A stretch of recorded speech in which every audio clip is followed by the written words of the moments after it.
Allô Émilie, pour le premier problème, tout est parfait. Le deuxième, je vais te montrer comment est-ce qu'on peut arriver à quelque chose qui serait plus précis que le environ.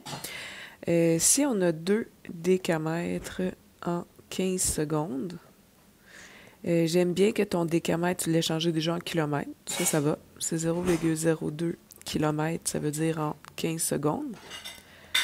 Maintenant, c'est pour changer ça en heure que tu es arrivé à quelque chose d'un peu moins précis. Mais à la place, on va se demander, une heure, c'est égal à combien de minutes? Pour commencer, c'est 60 minutes. Et ensuite, combien de secondes?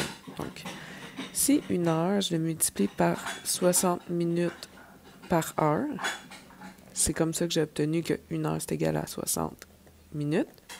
Si je prends mes 60 minutes et que je les multiplie par 60 secondes par minute, je vais obtenir 3600 secondes. Donc, on va essayer de dévier un peu, de contourner le problème du approximatif.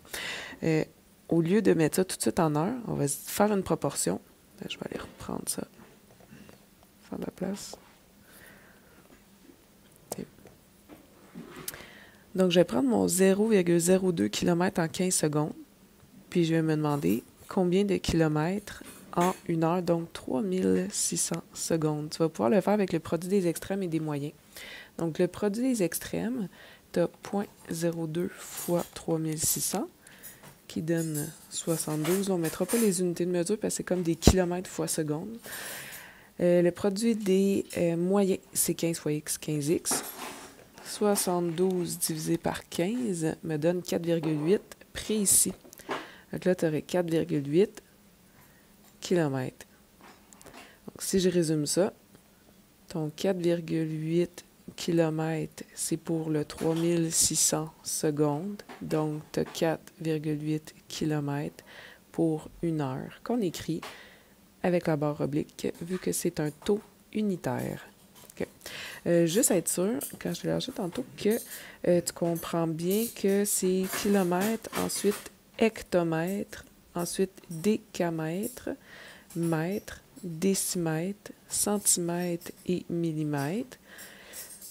Et que quand tu t'en vas vers une unité plus petite, chaque fois, c'est comme si tu multipliais par 10. Et que quand tu vas vers des plus grandes, c'est comme si tu divisais par 10. Puis décamètre puis décimètre, c'est ceux qui se ressemblent le plus, là. Décimètre, c'est celui que tu as vraiment plus entendu parler depuis que tu es plus jeune.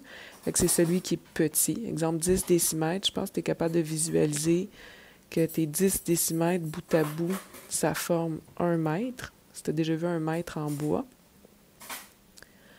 Mais le décamètre, c'est vrai qu'on n'en voit pas vraiment. Là, j'ai rien de visuel avec ça. Donc, c'est celui qui est plus grand que les mètres.